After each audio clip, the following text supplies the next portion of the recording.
Enter, rejoice, and zoom in. Enter, rejoice, and zoom in. Today will be a snowy day, so enter, rejoice, and zoom in.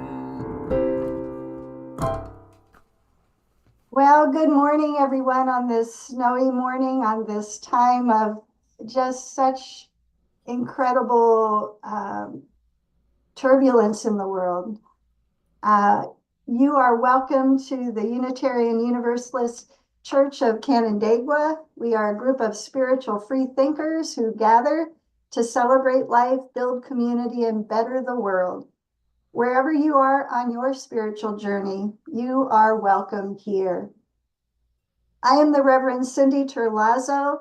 Thank you to everyone for being nimble enough to move to Zoom to make sure that we are holding everyone's safety in mind on this frigid and snowy morning. Special thanks to this morning's worship team, including music by Bill Mells and tech support by Danielle Lyon. If this happens to be your first visit, welcome. Whether it's your first visit or your 1000th, we are glad that you are here. We have just a few announcements this morning. We'll have a virtual meeting of the Social and Environmental Justice Committee following the service. Please type into the chat if you'd like to be added to the breakout room. Side with Love is in solidarity with immigrant communities in Minneapolis and across the country who live under constant threat of detention, separation, and death at the hands of the state. You can visit sidewithlove.org to find the Minnesota Toolkit and ways to support those most impacted and to keep organizing toward fulfilling the promise of our communities and institutions to make safety, belonging, and freedom real for everyone. On Friday, February 13th at 7 p.m., we'll have the opportunity to have a special evening with the second annual open mic night at the church. All are invited to attend and perform for free. Donations will be welcome, and light bites and mocktails will be available to purchase. If you are at the church on Sunday, if you're planning to come to the church on Sunday, February 15th, is there a song that speaks to your heart about love that you would love to share and sing together that morning? Please sign up with Danielle Lyon by Sunday, February 8th, to have your song added to the list. As always with UUs, we're not sticking to any strict definitions, and the type of love is open to your interpretation. To help us prepare to show support at summer Pride events, Megan Cabral and Kaya Mells are working on assembling Pride bins. Please see the list posted in the back of the church when you are there, or in the link to the longer version of these announcements for a list of needed items. If possible, donate supplies you already have at home or from a thrift shop. And lastly, this is the opportunity to place anything that you would like to share with this community, a joy or a sorrow that you're holding. Please enter it into the chat now, and we will be sharing that at a later point in the service. Right now, are there any other announcements for the good of the community from leadership? And it sounds like there's not. So let us now prepare to enter into this shared space of worship as Bill plays our prelude.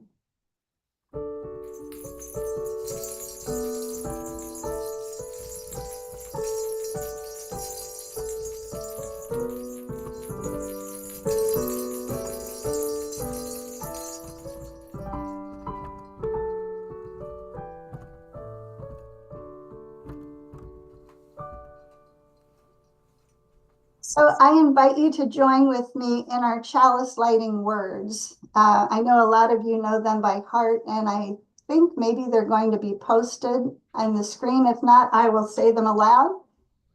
We gather this hour as a people of faith with joys and sorrows, gifts and needs, We light this beacon of hope, sign of our quest for truth and meaning in celebration of the life we share together.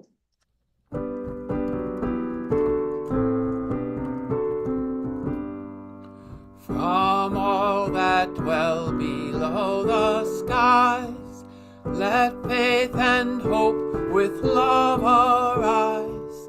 Let beauty, truth, and good be sung through every land, in every tongue. Welcome, welcome, welcome this morning.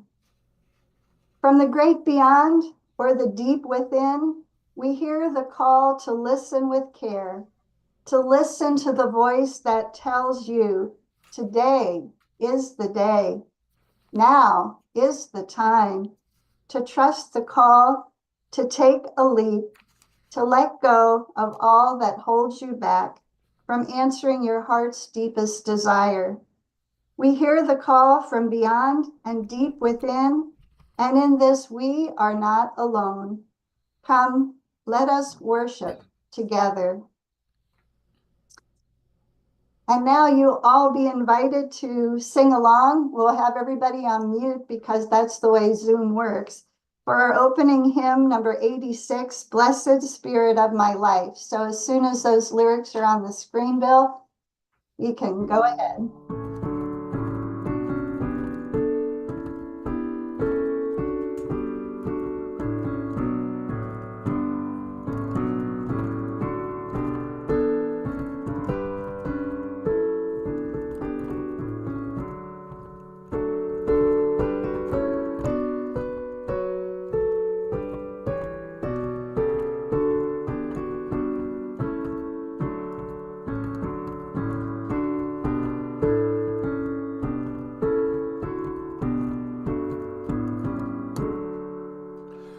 Blessed Spirit of my life, give me strength through stress and strife. Help me live with dignity. Let me know serenity. Fill me with a vision. Clear my mind of fear and confusion. When my thoughts flow restlessly, let peace find a home in me. Spirit of great mystery, hear the still small voice in me. Help me live my wordless creed as I comfort those in need. Fill me with compassion, be the source of my intuition.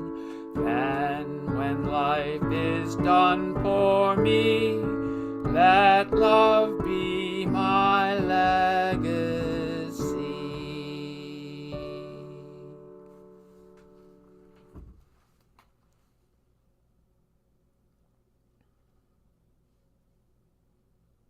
Yep, back to remembering to unmute. This morning, our Time for All Ages is a story about monkeys, and I don't recall where this came from, so I can't give attribution, but I can tell the story. Have you ever thought about having a monkey for a pet? When I was a little person, I thought it would be kind of nice to have a pet monkey, and I remember watching a show on TV once about how people caught monkeys. The host of the TV show described how the people who trapped monkeys made monkey traps. They would find trees that had fallen on the ground, hollow out the middle of the tree, and put a little piece of food inside the log. Then on the top part of the trunk, on the outside of the log, they would drill a small hole right above where the food was. That was it. As monkeys swung around the jungle, they would catch a whiff of the food and come to explore the wonderful scent of that food. Their noses would lead them directly to the hole on the top side of the fallen tree. Now, what do you think the monkey did next? And you can think about that. I imagine that their eyes got really big at the sight of the beautiful treat down inside that hole. What happened next was that the monkey would wiggle its hand down through the narrow hole until it could grab a hold of the food. But there was a problem. Can you guess what it was? As the monkey clenched its fist around the food, its hand was now too big to pull it out through the hole. The monkey was determined, though, to get the food, so it would fight and struggle to get the treat out of the log without losing the food and having it come out of its hand. But because the monkey would not let go of the food, the monkey trappers were able to come along and put the monkey into a net or a cage, and off they would go. Easy as that. The monkey never realized that all it had to do was let go of the food, unclench its fist, and then slide its hand back out of the hole. All it had to do in order to be free was to let go. I find some parallels in my own life about that in terms of how my spirit can be free. What am I holding on to that I'm reluctant to let go of? And now we have an opportunity to let go of any of the extra financial resources you might have to support the well-being of this congregation. In a moment, there'll be a slide up on the screen where there'll be instructions of how you can contribute to the good work that this congregation is doing.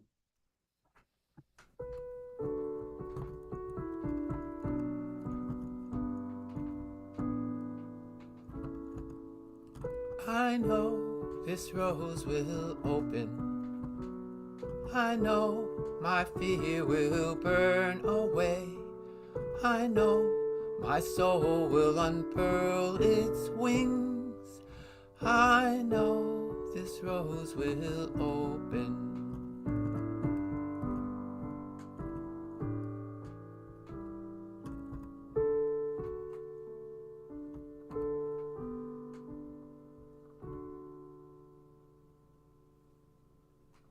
So each service, we like to hold a space for all of the things that are held in our hearts, things that we want to celebrate and share with one another, things that are heavy and need to be shared with one another in order to bear what we're feeling. I suspect that all of us are holding a great deal about all of the goings on in Minneapolis, in Maine, and across the country as forces that are not centering love are doing great harm. So I am offering that into this time of joys and concern, lifting up our need to stay focused on what it means to care for one another in these incredible times. I'd also like to note that Megan Cabral's father passed away on Wednesday following a second stroke. So please keep Megan and her family in your heart. Reach out as you're able. And whatever you may be holding in your heart right now, make sure that you find a way to share that with somebody to help you carry or to celebrate whatever is going on in your life.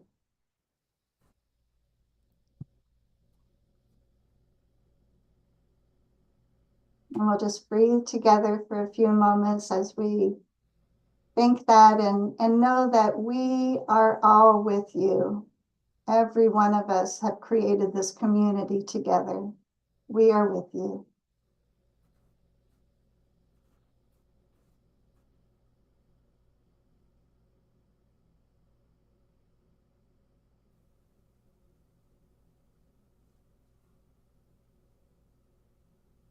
I'll offer this prayer. The words are from Reverend Jovan Rue. Spirit of life and love, God of many names and yet none at all, our hearts are stretched thin. We see and hear the devaluing of people of color, of those with disabilities, of women, of immigrants. This list, incomplete as it is exhausting. And yet we hold fast because we carry hope in our hearts. Hope that together we can dismantle systems of oppression. Hope that the collective of American humanity will look at one another and say, this has got to change. However thin our resilience may be wearing, we do not give up or give in. We look around and see our friends and neighbors carrying signs, moving and marching together, because we must not give up. We join thousands of people in the streets. We move for justice. We live for peace. We will not rest until we are heard. We will not rest until equity is made more real all around us. And Spirit of life, we look within our own hearts too, to the burning coal that is at the center of our being, the place where our hope for the world lives, the place where our faith in humanity resides. And there we find the strength and courage to continue moving forward, however muddy and rough the push and the path may be. It is within our own hearts that we find that we are able to be bolstered by a love large enough to be willing to leap into the unknown of these unfolding times.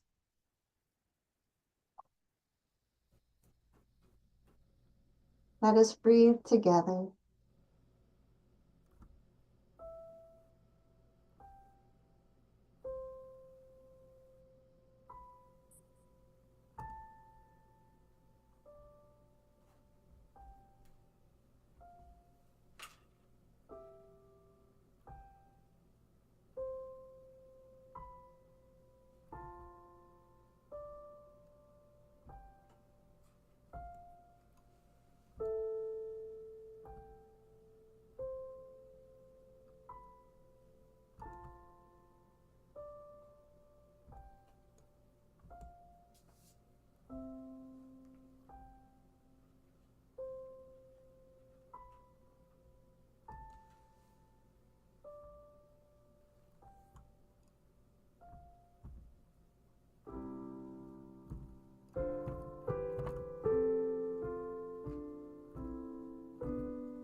Spirit of life,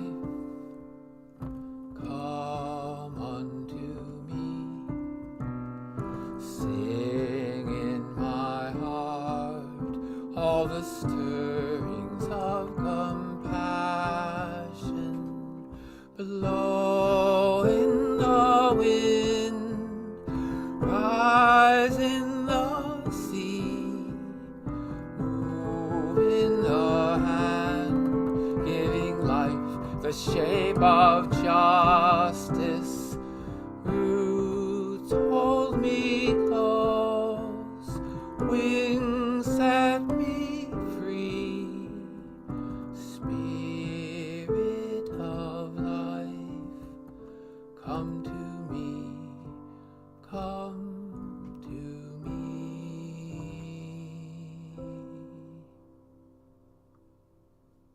Breathe in, breathe out. I have one more story that I'd like to share with you. It was written by Reverend Meg Barnhouse, a really wonderful presence of our UU faith. And she passed away within the last week or so. but her spirit lives on with us. And this is a reflection that she wrote quite a while back. All will be well, and all will be well, and all manner of things will be well. This is one of the mantras used in the Christian meditation tradition. Don't think that it comes from a dewy-eyed Pollyanna. The woman to whom it is credited, Dame Julian of Norwich, is the same one who, when her mule got stuck on a mountain road in a rainstorm, dismounted, shook her fist at the sky and shouted, "God, if this is how you treat your friends, it's no wonder you don't have many."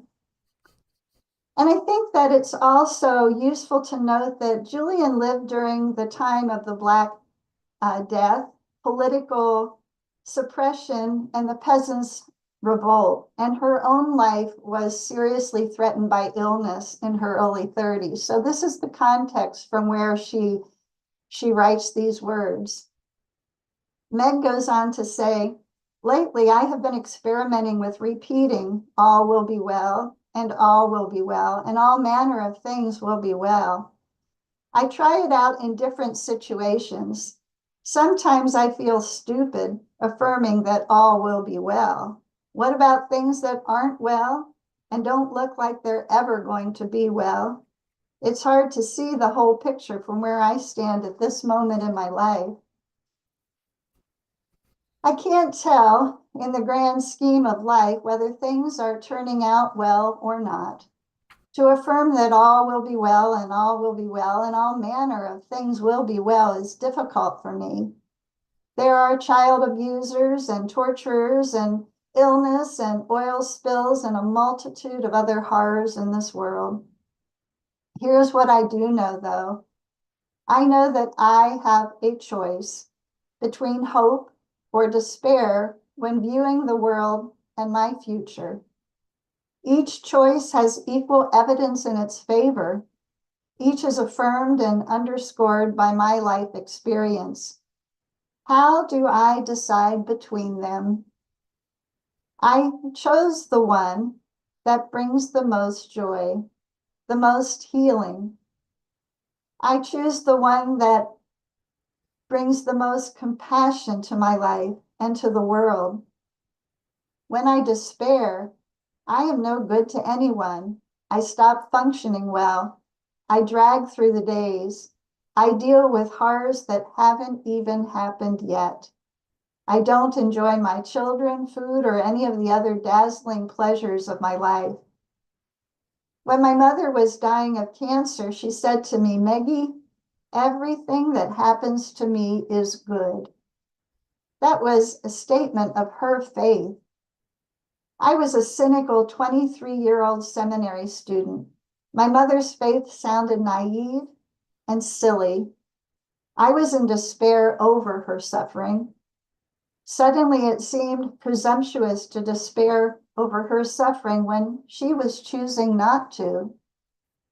As I experiment with this mantra and risk feeling stupid, which is a feeling that I despise, I ask myself, which is more stupid, to despair my whole life just in case things aren't going to end well, or to live in joy and hope my whole life, whether or not things turn out well? I am going to keep singing the mantra to my fears. All will be well, and all will be well, and all manner of things will be well. So those words are words that have spoken to me deeply over time. And I want to ask you a question this morning. There's no need to answer it in this group, but just answer it for yourself. Like the monkey in the children's story, have you ever been challenged by holding on to something so tightly that you had trouble letting go? So just think of that for a moment. I know that I have. Many years ago, I took part in a high ropes challenge with several friends. I happened to be the third or fourth person to strap on my gear and begin climbing the ladder that rose some 80 feet overhead. where the course was woven into the treetops. I remember that I felt focused and confident as I began climbing up that ladder. Any nervousness that I had, I brushed aside as I took one step and then another. When I made it to the first platform, I was truly stunned by what I saw. I had never seen the world from that perspective before. I had climbed trees, but never that high. After taking a few moments to drink in the beauty I saw before me, I began to move confidently from platform to platform through each element along the way. The final portion of the course consisted of an extended zip line that provided the avenue of descent from that last platform to the earth below. I made it to the last stand and I froze. That surprised me. I had watched my friends before me sail through the air with squeals of glee. I had been looking forward so much to getting to that point and just myself riding that zip line down to the earth below. But here I was at the end of the line and I froze. It would have been possible to backtrack and climb down, or I could have been lowered to the forest floor with the aid of the gear that I was wearing, but that wasn't what I wanted to do. I really, really wanted to feel the rush of wind on my face and to hear my own voice pealing with elation.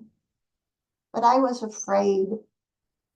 I was afraid of letting go. And I'm not sure how long I stood there. It was, I'm sure, only a few moments, but it felt like an eternity. I finally summoned up all the courage I had. I grabbed the rope that connected me to the zip line, and I held on for dear life as I got ready to leap. I was aware of how tense my body was, especially my arms. I was convinced that if I loosened my grip, I would fall. From somewhere below, I heard someone say, "Just let go." And I did. I was struck with the realization that I could actually relax, that I was supported. I was safe, and that that safety that I was feeling had nothing to do with my upper body strength. I did not have to hold on by myself. And with this insight, I remembered that, well, yeah, I was wearing safety gear, and I found that I could let my body sink into the harness. I was safe and secure. The wind was rushing over my face, just as I had imagined it might, as I shrieked with delight, following the zip line down to the earth below. Now, you might be thinking, well, yeah, you were safe. You had safety gear on, so what's the big deal? All of that is true, but for those moments before I took that leap, my rational mind had been hijacked by fear. And taking that leap involved faith that I would be okay. That faith was followed by trust that the equipment was going to do what it was supposed to. And it was only by letting go of my fear that I was able to relax and enjoy the ride rather than remain rigid and white-knuckled for the duration of the descent. I could have made that leap with closed eyes and a tense body, and I almost did. But by letting go, the ride on the zip line was so much more gratifying. I can't tell you how many times I've thought about this over the years. I've thought about it when I've considered what it has meant to me to let go in all kinds of situations. And when faced with the unknown, to take a leap of faith and trust that the course going forward will somehow work out in the end. What I have found to be true is that when I put my trust in the process of life, I can more readily relax and enjoy the ride, even though there is certainly labor for me to do in this world. And even though there are many situations that seem insurmountable and give me a very good reason to pause, I don't have to do this thing called life alone. In fact, even when I think I am on my own, doing all the hard stuff by myself, I'm not. I have simply forgotten to let go and trust that I am indeed supported.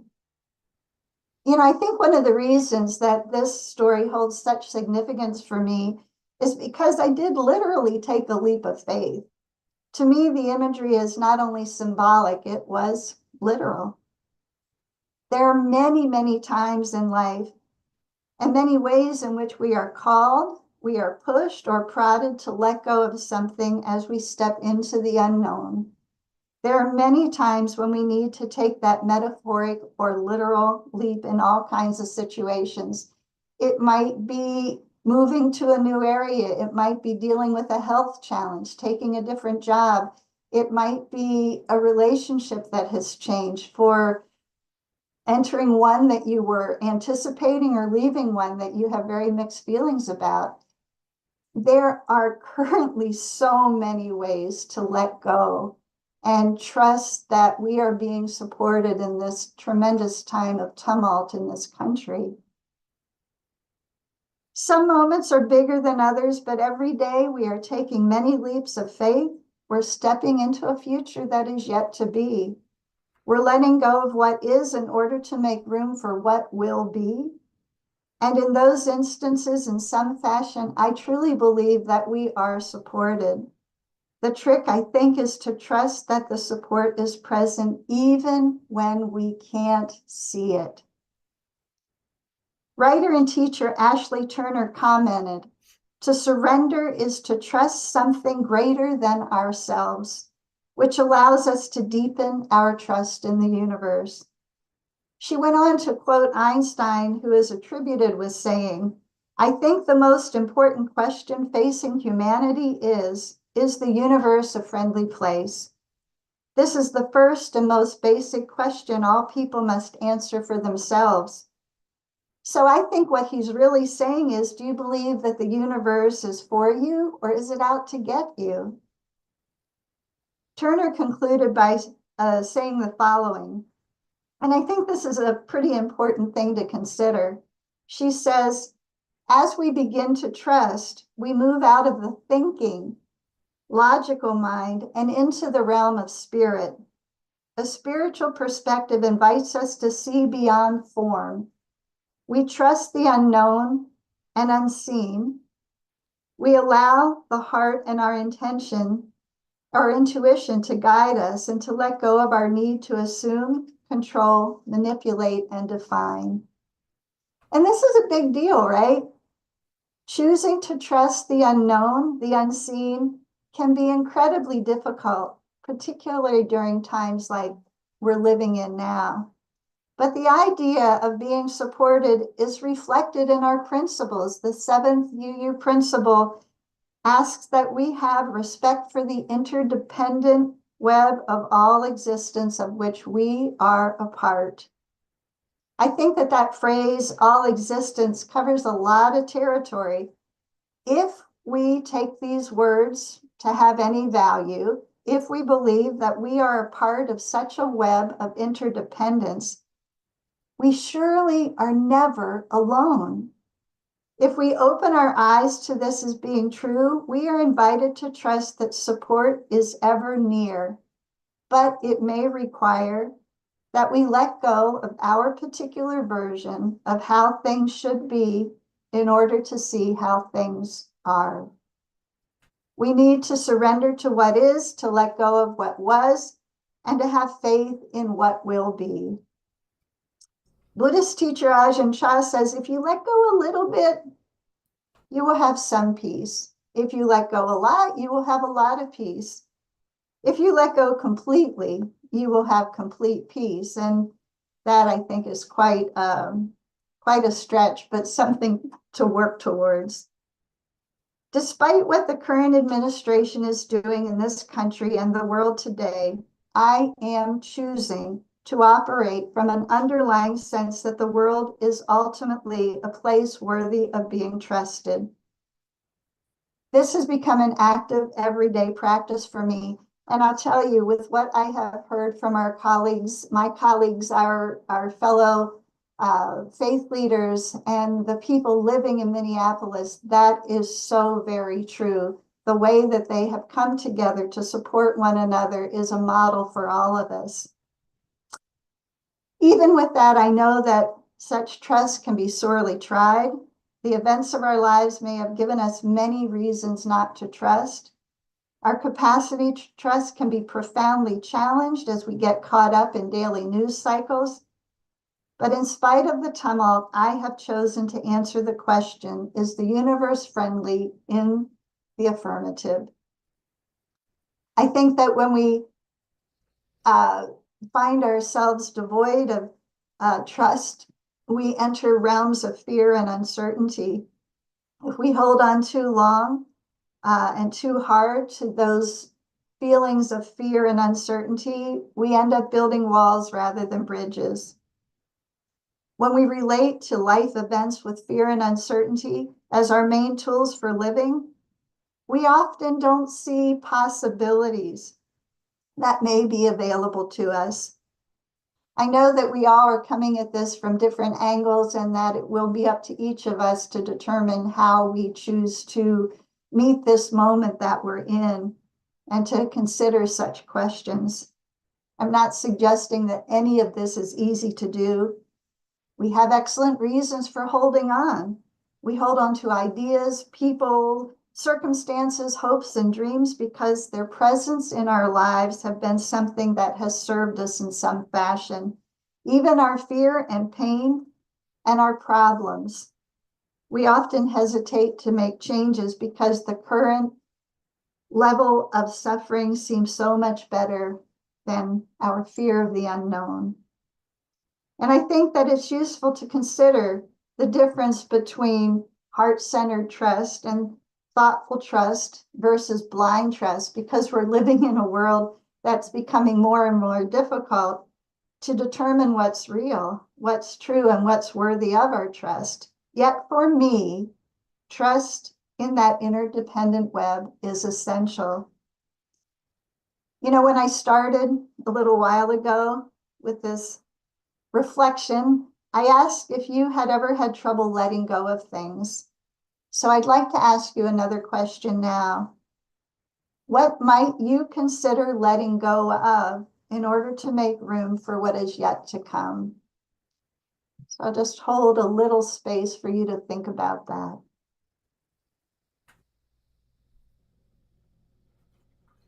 And I ask this question knowing full well that you have already let go of many, many things over the course of your lives. But if you're anything like me, I suspect that there may be a few more things that you may be clinging to that don't serve you as you would like. For me right now, each morning I wake up and I do my best to let go of fear. Fear is useful to me to the extent that it asks me to pay attention to what's going on within and around me. But beyond that, it can become an impediment, another force that will freeze me in my tracks if I let it. Rather, I do my best to take a leap of faith and recall the many, many times throughout history when people have been in all kinds of impossible circumstances and still chose to find ways to side with love.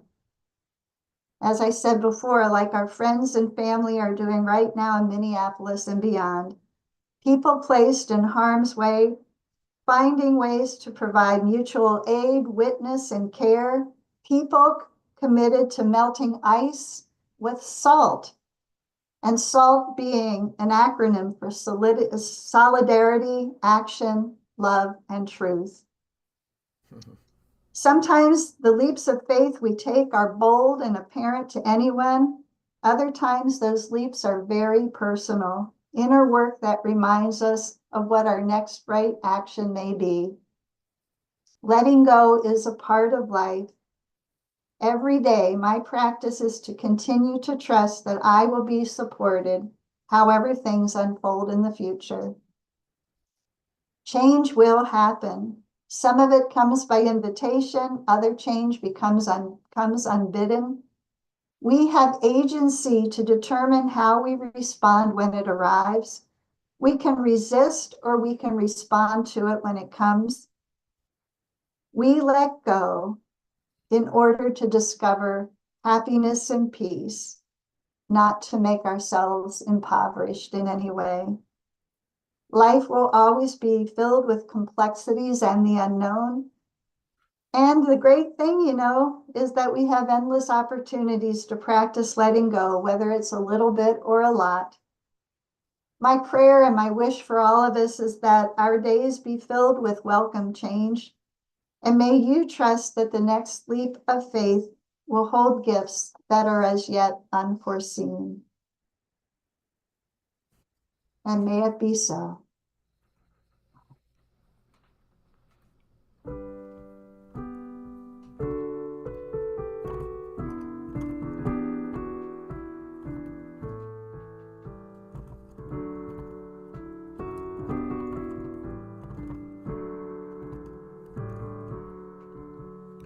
Loud are the bells of Norwich, and the people come and go. Here by the Tower of Julian I tell them what I know. Ring out, bells of Norwich, and let the winter come and go. All shall be well again, I know. Love like the yellow daffodil is coming through the snow. Love like the yellow daffodil is Lord of all I know. Ring out, bells of Norwich, and let the winter come and go. All shall be well again, I know. All shall be well again, I know.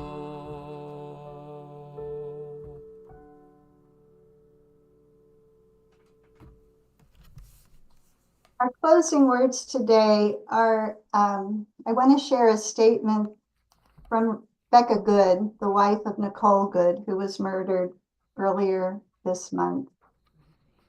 She said, "First, I want to extend my gratitude to all the people who have reached out from across the country and around the world to support our family. This kindness of strangers is the most fitting tribute because if you ever encountered my wife, Renee Nicole Macklin Good, you know that above all else, she was kind. In fact, kindness radiated out of her. Renee sparkled. She literally sparkled. I mean, she didn't wear glitter, but I swear she had sparkles coming out of her pores all the time. You might think it was just my love talking, but her family said the same thing. Renee was made of sunshine. Renee lived by an overarching belief. There is kindness in the world, and we need to do everything we can to find it where it resides and nurture it where it needs to grow. Renee was a Christian who knew that all religions teach the same essential truth. We are here to love each other, care for each other, and keep each other safe and whole. Like people who have done across place and time, we moved here to make a better life for ourselves. We chose Minnesota to make our home. Our whole extended road trip here, we held hands in the car while our son drew all over the windows to pass the time and the miles. What we found when we got here was a vibrant and welcoming community. We made friends and spread joy. And while any place we were together was home, there was a strong shared sense here in Minneapolis that we were looking out for each other. Here I had finally found peace and safe harbor. That has been taken from me. We were raising our son to believe that no matter where you come from or what you look like, all of us deserve compassion and kindness. Renee lived this belief every day. She is pure love. She is pure joy. She is pure sunshine. On Wednesday, January 7th, we stopped to support our neighbors. We had whistles. They had guns. Renee leaves behind 3 extraordinary children. The youngest is just 6 years old and already lost his father. I am now left to raise our son and to continue teaching him, as Renee believed that there are people building a better world for him. That the people who did this had fear and anger in their hearts, and we need to show them a better way. We thank you for the privacy you are granting our family as we grieve. We thank you for ensuring that Renee's legacy is one of kindness and love. We honor her memory by living her values, rejecting hate and choosing compassion, turning away from fear and pursuing peace, refusing division and knowing we must come together. We must come together to build a world where all come home safe to the people we love. Friends, we are living in some very intense times. Lots of uncertainty all around us. May we take Becca's words to heart. May we be brave enough to take a leap of faith when our hearts call out to be brave, to use our anger wisely, to trust that in the end, however we leap, all will be well. All will be well. All manner of things will be well. May it be so, friends. May it be so. And may those thoughts live deeply within each of our hearts so that in our spheres of influence, we can let that light shine and we can strengthen the bonds that we have here within this small church community, within the larger communities. We need to come together and continue rising up in love. To me, it's the only way forward. Let's take a breath in and a breath out. And our closing hymn today is hymn 131, Love Will Guide Us. In a moment, the words will be on the screen. You're welcome to sing out loud.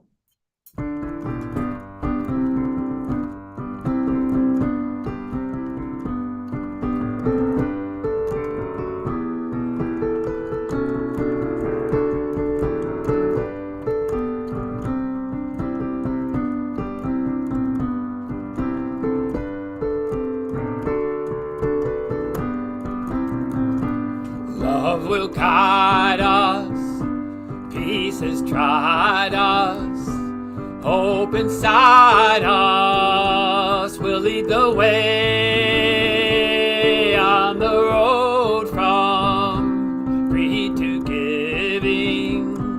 Love will guide us through the dark night. If you cannot sing like angels, if you cannot speak before thousands, you can give from deep within you. You can change the world with your love. See the light of hope within you. Let it glow in your work and your play. Your inner song sings all around you. Let it guide you on your way. Love will guide us. Peace has tried us. Hope inside us will lead the way on the road from greed to giving. dark night, love will guide us through the dark night.